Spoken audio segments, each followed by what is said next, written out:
Kumusta naman kawaliwat mga kauturan, mga kabyanan, kag sa aton mga avid listeners nga nagasunod gid sa aton no sa mga tumuluo kag inyo mga na-share sa inyong mga pinalangga sa kabuhi. Tinion ini nga dapat naton nga gamiton sang insakto ang aton mga kaygayonan na ginhatag sang Ginoo. That's why sa nagligat nga pagtuon, naghambal gid sa Apostol Pablo that we should redeem the time because the days are evil. So, ang time actually nagaling na sa Greek word nga kairos, which actually means opportunity. So, gamiton gid naton ang tagsa ka tinion para sa oportunidad sa paggamit sini sa Ginoo. Kagabuna nga naton nga kinahanglanan naton ang wisdom. We need wisdom from above, from God, para tagaan kita sa discernment o kung kaalam sa paghibalo sang dapat himuon kag hindi dapat himuon. Amo na ganing ang mga tumulo no, hindi na kita hilway sa pagpinagusto lang niya sang aton kabuhi. Even though nga gina-question sang iba nila nga kung may ara na kita freedom, ti pagusto lang ta sang atong kabuhi, pero wala kita gin pagustuhan sang Ginoo actually. I mean sila ni Pablo nga aton nga liberty o kung freedom gamiton naton sa pag-alagad sa Ginoo. We should use it wisely. So amo na nga nagatuon kita diri sa papadayon sa Ephesians chapter 5 kag ari kita diri magatuon sang I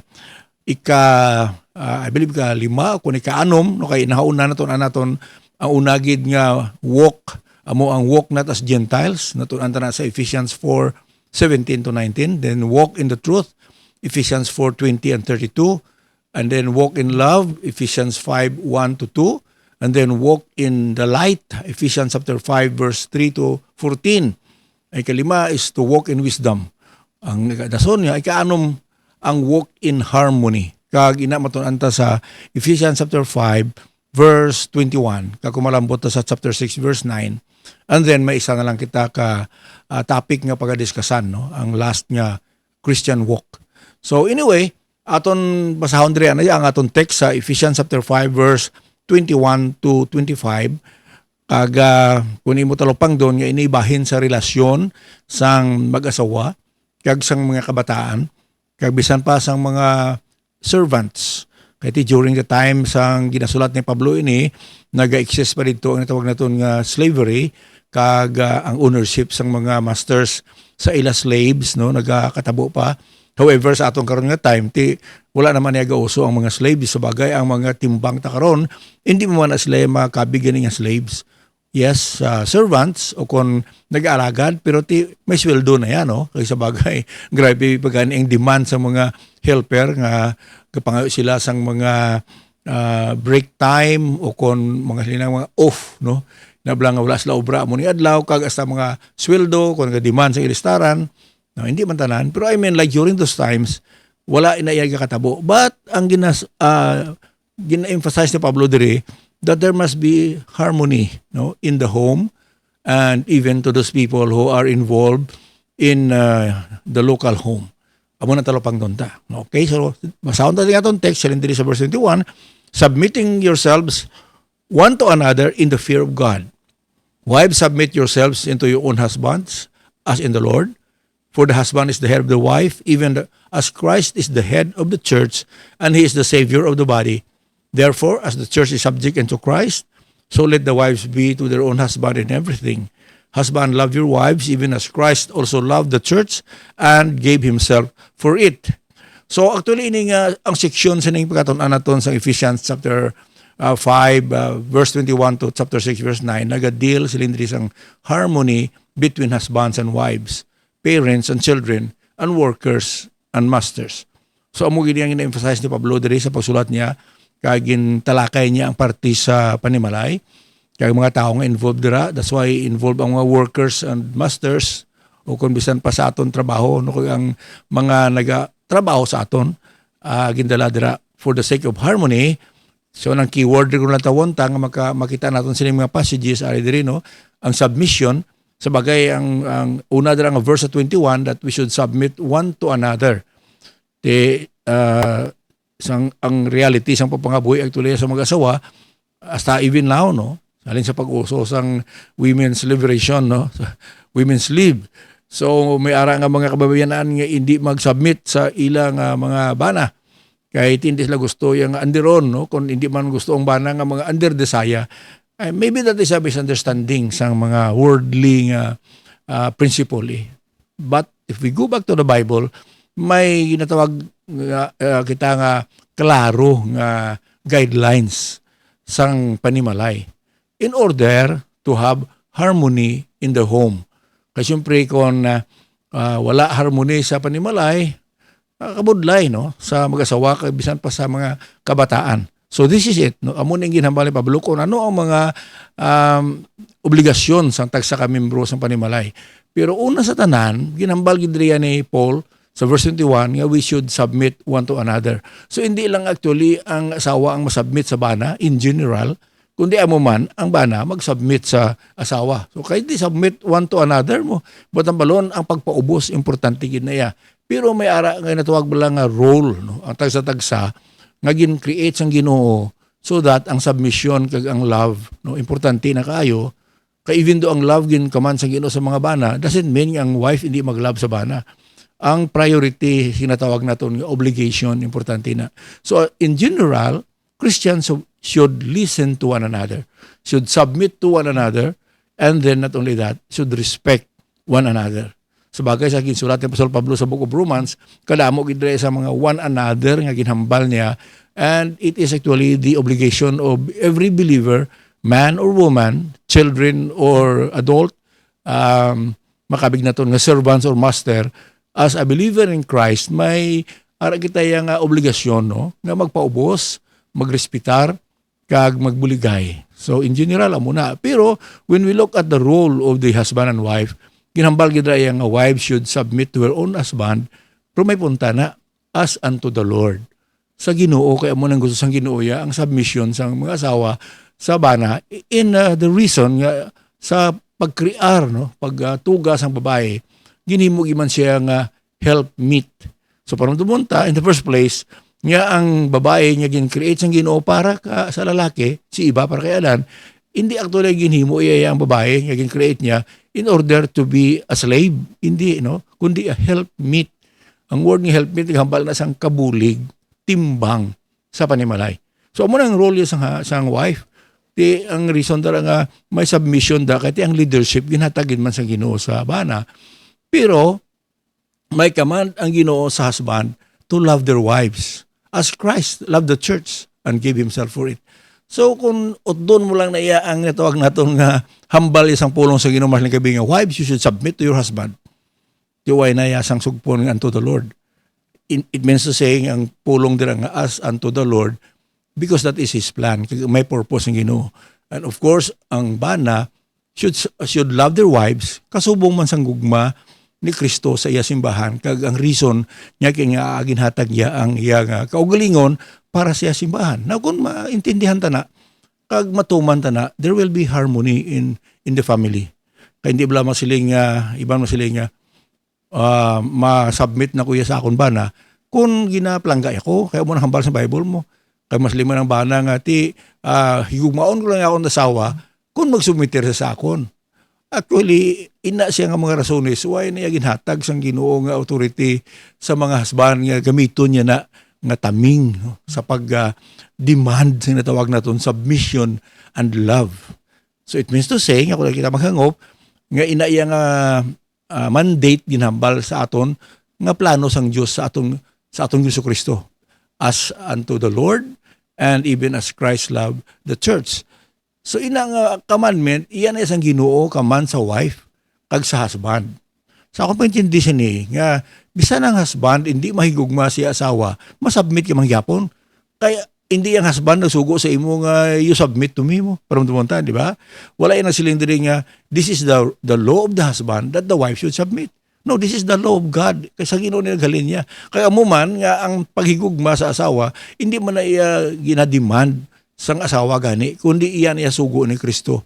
So that we will understand that we are all obeying no, and submitting to the Lord. Pero kung imo lang tamo, tutuod man no, nga basta nga ang husband naghigugma lang sa iya asawa, hindi pwede nga hindi mag-submit ang asawa mo. Galing ito, siyempre depende naman na yan sa tratar, no? Sakto na pagtratar sa mga bana sa asawa. Paano naton ginatratar ang aton partner sa kabuhi? Kaya siyempre kung balikon mo sa time sang nablang sa pangaluyag pa lang, no? Di siyempre, ang reason da kung naging pangasawa mo ng imong asawa kay bangod sa pagpalangga mo. Ti galing siyang ulihi, kagakatabo sa madamo na nga nadula ang gugma. That's why nga mo ng problema da. When you lose your love, ti may ma-create gidaya nga problem. Para sa mga tumuluo, when we lost our first love to the Lord Jesus Christ, kagin reklamo yagid na sa mga taga-Ephesian churches, di ba? Revelation chapter 2, mabasa mo na ang letter sang Ginoo sa mga Efesos, o Ephesian believers. Ang problema da, nga siling sa Ginoo, sige makamugyapon obra, tutuman ka mo magsimba, magwali, pero why nyo na ako ginahigugma? Di sometimes katabo ina, sa kadugayon sa natawag itong relationship. Yun ko may ara nga isa nga makabig mo nga pinaka-solemn, no? Kag seryoso nga obligasyon sang bana sa asawa is to love their wives.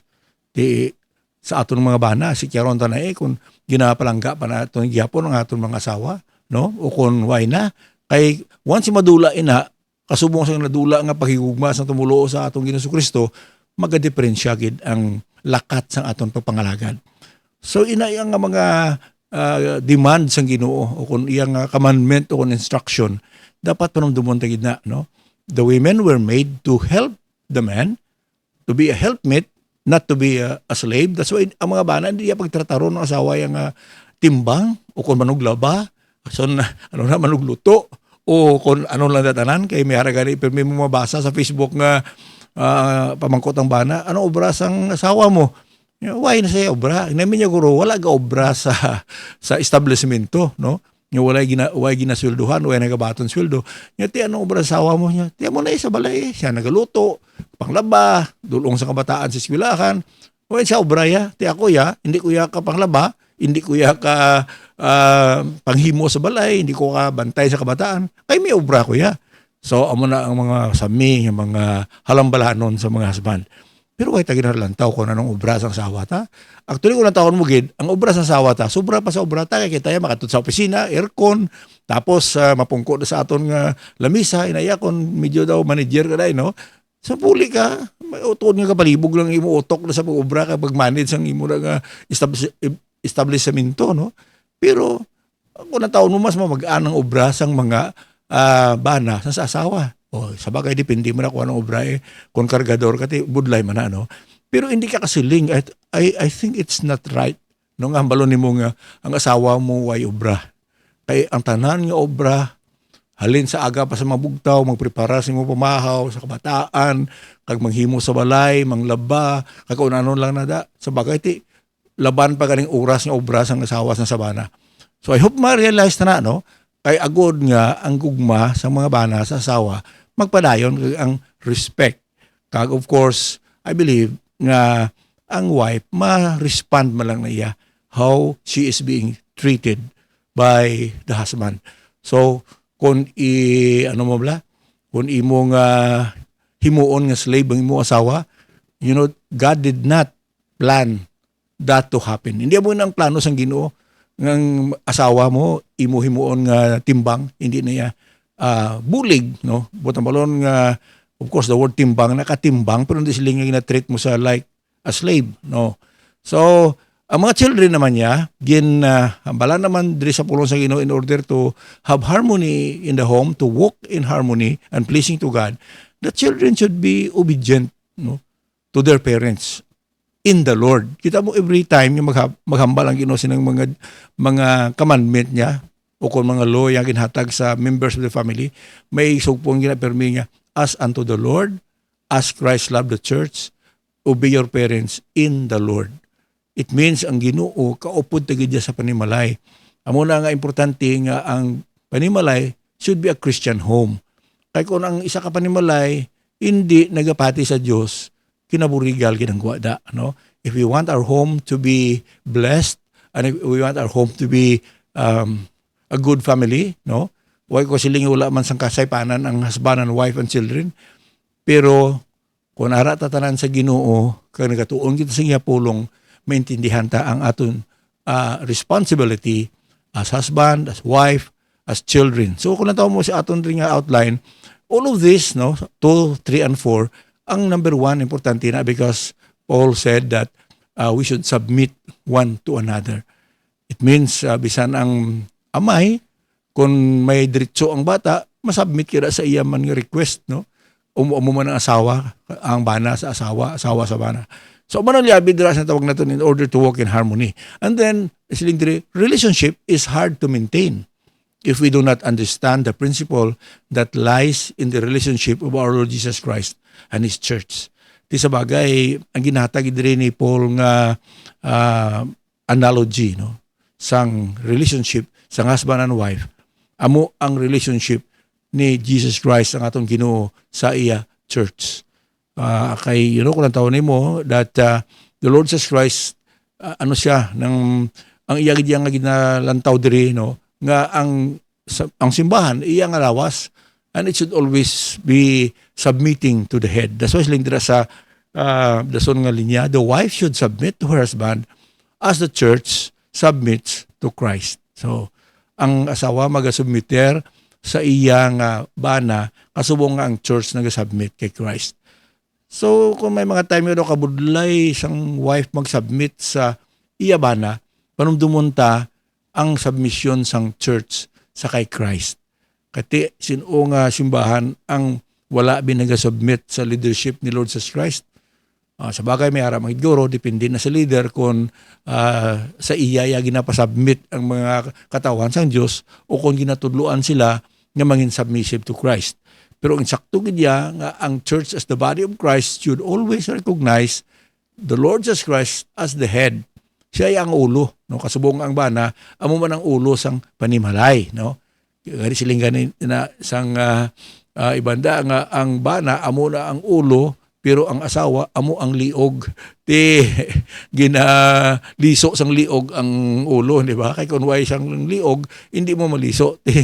It's a joke no nga naghambal sang natawag naton nga gina-manipulate sang wife ang husband. Di mayo. Ang nami gid nga anta kung ano ang relationship sang church sa kay Lord Jesus Christ. Kung ano gina-expect ni Lord Jesus Christ sa churches nga attitude towards His leadership. Kinahanglan nila sa pag-intindi mga kauturan. Kaya I'm speaking to the believers, no? Especially if you are a member of the church, nga recognize on gid naton nga si Jesus Christ ang aton head. Kaya of course, isa man ka reminder sa mga leaders nga panumdumon nga hindi siya ang head sang church, hindi ang pastor. So hindi kita ang maka-decide para sa kung ano himuon sang simbahan without consulting the Lord Jesus Christ. Kaya iyan niya body mo. The church is not the body of the pastor, di ba? The church is the body of Christ.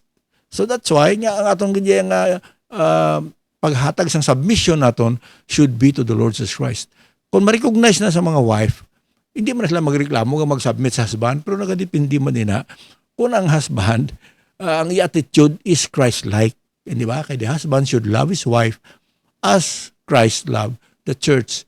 Titood man kung ang husband biya, hindi man intindihan ang iya role, wala iya ginarespetar iya asawa, wala iya ginahigugmang iya asawa, ti budlay man guro nga maabot ining submission. So when we talk about walking in harmony, dapat maintindihan ta ang mga basic principles and roles na ginhatag diri ni Apostol Pablo, ang natawag naton analogy between Christ and His church. So siling dira, the principle of headship is what helps bring harmony to the home. Inang word nga, as unto Christ. Amo na ang motive. So kung nakita tayo nga principle of headship or leadership, ang pagpanguna, kung gusto ta magdala sang harmony o kung paintindihanay sa panimalay, ang word nga as unto Christ, amo na ang motive. Wives are to submit to their husband as unto Christ. And husbands are to love their wives as Christ loves the church, and children to obey as unto the Lord. Family members, ari ang gin-underline ko nga quote, family members who are right with the Lord will be right with each other. No, kanami siya nga pagpanumdum, no? Kung ang membro sa panimalay, insakto ang relasyon sa Ginoo, no? Ang ila sina relasyon sa panimalay, mag-insakto man. Amo gani na nga may mga problem ang mga panimalay because ang mga members ng panimalay hindi man believer. For example, kung wife ka, kag isa ka matutom nga believer. Ang husband mo ya hindi. So paano na magintindihan ay kay in the first place ang imo nga bana hindi believer. So amo nang demand gid nga pangamuyuan gid sa Ginoo nga ang atong partner in life madala sa Ginoo. Mo man ay ang husband be believer, ang sawa ya hindi. Di budlay man na hindi mag-create sang harmony ang panimalay because one of the party cannot understand, their role. Kaya man ang pagkatumulo ya, importante niya sa home mo. Hindi tamang siling way labot ang panimalay sa church. Kag sa church niya insakto ang pagtudlo. Kaya siyempre kung ang simbahan na ginastara mo, reliyon lang sang tao, kag prinsipyo dara nga wala man sang basic teaching sa Word of God. So hindi naton makabig nga ang ginatudlo sa sina nga grupo is actually what Christ wanted each one of us to be, di ba? Amo na nga makita tang importance ng simbahan, kaya yung importansya sang mga members of the church and of the family, nga mag-isa. Buto malon, ang pamilya nag-require sang natawag naton believing individuals.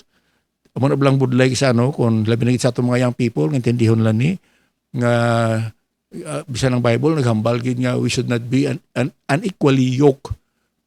We should be unequally yoked with the unbelievers. Kaya hindi lang na ginhambal sa anuman nga mga ginahimo ta sa kalibutan nga hindi magpareho ang aton yang lifestyle sa mga di tumulo, kundi even in a relationship with husband and wife. Kay budlay tuod mong abi kung young people kaya nga babae abi and then na in love ka sa isa mada ka hindi abi tumulo. Muna kasi pati ang mga pastors nga hindi gid magpamana sang hindi tumulo. Maybe sometimes nagakatabo na nga ang aton nga boyfriend hindi tumulo. Pangamuyuan gid nga mangin tumulo. So bagay ti amo nang history namon yung daiging, siya believer, ako hindi for many years. And I know there's a struggle right there. Kay hambal ko rin siya nga, ati ko makasaway tayo pag gusto ko na sa kabataan. Pero akong wife niya, subong, ang miga ko sa una. Hindi na sila, hindi ko yung mamana, hindi tumulo. But the Lord made a way. I became a Christian and later on became a pastor. So that's why nga lesser ang problem sa panimalay. Kung natawag na ito, there is harmony in the home. Kay ti believer nga akong misis, I became a believer, kabataan namon believer. Ilang tawa ba lang panimalay nga ang tatay hindi believer, ang asawa believer. Ang kabataan, makabig naton nga hindi ka makabalo kung di sila nga side kaya ti iban maupod sa tatay nga hindi man believer. May kabataan nga lalaki nga magparehong labisyo sa ila tatay. Ay hindi ka makatudlo sila kay bangod nga kung palahubog ng tatay, ti siyempre kabataan amo man na ang ilasundon, no? So kabudlay kaayo sang panimalay nga hindi tumulo. Kag that's why I would like to remind you sa atong nagapamati ang importansya sang church sa family. Hindi ta na sila mabulag mo, no? Pero dumonta nga hindi ta mabulag ang church ang family. Sa bagay ang Ginoo nag-create sang tatlo ka institusyon, no? Ano na siya? The home, amo na unagi ng panimalay, secondly the government, and thirdly the church. So amo na tatlo ka institusyon naging create sang Ginoo. Di siling sang isa ni pastor ang school ya. Actually ang school it is an institution that was created in cooperation with the home and the church. Kaya ang first niya eskwelahan sa una, church. Ang first ng mga teachers, mga pastors. No? Amo ginangin halinan niya sang natawag na itong school institution. And later on, tayo nag-spread. Pero imaginable, kung ang imo panimalay, hindi mga tumulo, amo nang kabudlay sang papangabuhi kag grabe sa mga challenges kay ang government, hindi mo makabig nga Christian government, even though may mga Christians man sa government, pero ang mga principles na practice ang mga ara sa punuan, may iban nga mga ungodly practices. Nga hindi gidya pattern sa Word of God. Kanami siguro sa isa ka nasyon bala kada hindi ka man nakakita gani nga ang isa ka nasyon bala ang Dios gidya ang ginatuhan nila. That's why di blagi hambal ni David sa Psalms nga blessed is the nation whose God is the Lord. Kung ang ginakilala sa atong mga punuan sa gobyerno, amo gid ang Ginoo kag gabasa sila sa Bible kag hindi sila maghimo sang layi outside the Word of God, would be a beautiful nation. Dason ang panimalay abi mga tumulo man ni Kristo Jesus kag katapos ang mga churches naton mga Bible believing churches katahom siguro no ti galing in reality hindi na na-establish Kami mga tao kajaya, gina-intrahan man ni Satanas sa ginalabugay from the government, the home, and the church. So, pero ang hambal diri nga, if the family members are right with the Lord, they will be right with each other.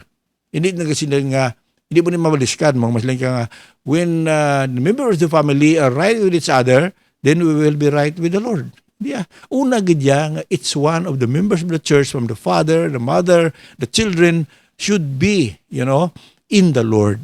That's why ang demand sa ginodira, the wife should submit to her husband as unto Christ. And husband love his wife as Christ loved the church. And children should obey their parents in the Lord. Sa Ginoo gidya. So hindi na makuha ang papel sa Ginoo kung ang nga involvement sa family.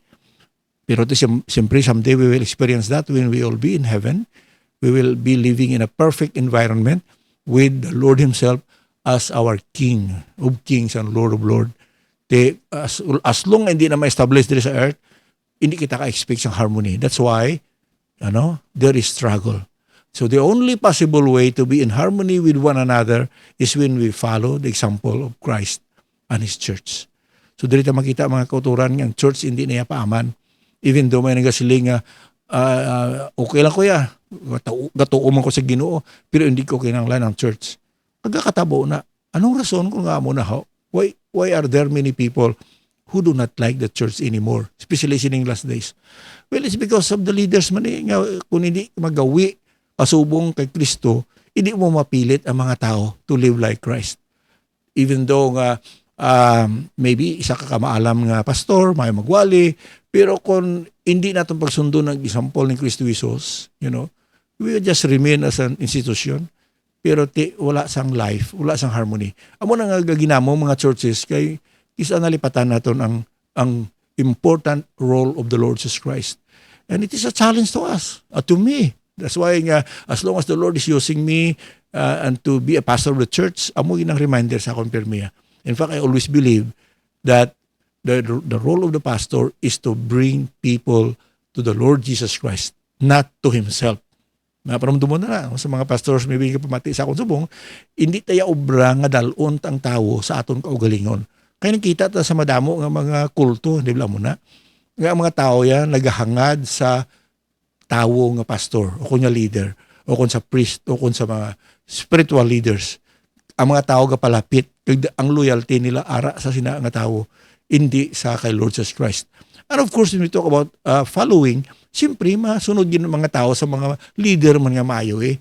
Pero ang ato naman niya attitude as a leader is that we will bring them to the Lord, not to ourselves. Problema kay John the Baptist, hindi ba? Ang ministry ni John the Baptist was actually short-lived. Lipot lang, mga 6 months lang. Pero ang ginhimo niya, gindalaya ang iyang mga disciples sa Ginoo. Mabasa mo na sa Gospels. Ano sila ni John? Behold the Lamb of God which take away the sins of the world. Wala iya naghambal si John nga ako ang Messiah, siya. And then later on, muna hambal ni John nga, he must increase and I must decrease. So the possible way to be in harmony with one another is when we follow the example of Christ and His church. That's why muna ginhambal niya sa Ephesians 5:32. This is a great mystery, but I speak concerning Christ and the church. Ato na nga i-expound, no? Maybe sa next natin nga broadcast. Pero silindri, marriage is a great mystery. But what Paul really wanted for us to understand is the relationship between Christ and His church. Marriage is just here as an important illustration. No idos mean no relationship. There must be an acceptance of one another. Okay, ano ang putamulong diri? Ang hambal ni Paul ang verse 32, nga ang marriage is a mystery. Pero sila niya, even though it's a mystery, nga hindi mo maintindihan, I want you to understand about the relationship of Christ and His church. And when we talk about relationship, nagkinahanglan gid daya sang acceptance sang isa kag isa. That's why sa kasal, hindi pwede nga wala sang I do. Hindi, as a pastor, hindi mo ma-proclaim ang ginakasal mo nga, I now command you or with all my authority, I am now making you husband and wife. You cannot do that. Kinahanglan masabat gid ang babae ko na pamangkot mo, do you accept this man to be your lawful husband? Yes. Do you accept this woman to be your lawful wife? Yes. What about kung hindi magsabat ang wife? there is no I do. Then if there is no I do, there is no relationship. Well, balikan tayo ng atong ginatunan sa Madason, kaya daw medyo hindi why nakita time, no? But the most important thing for us to understand in this matter, siningation, importante kayo ang natawag natin nga relationship between husband and wife. As a matter nga ginhimo ini sang Ginoo nga analogy between his relationship with the church. Padayon tayo ni sa Madason naton nga pagkitaay, pero abyan kung wala ka nakahimo sa decision to accept Christ as your Savior and Lord, there will be no relationship between you and God. Ayhan may reliyon ka, pero wala ka relationship sa Ginoo. Kay damo mo. Damo tao nga reliyoso, pero wala relasyon sa Ginoo. What is important is our relationship with God, not even a religion. Importante giuna sa tanan masitol ta ang aton personal relationship with God. That's only through the Lord Jesus Christ. So salamat liwat sa inyong pagpag-uupod sa aton. Inyo abyan Pastor Pilitabag. God bless you.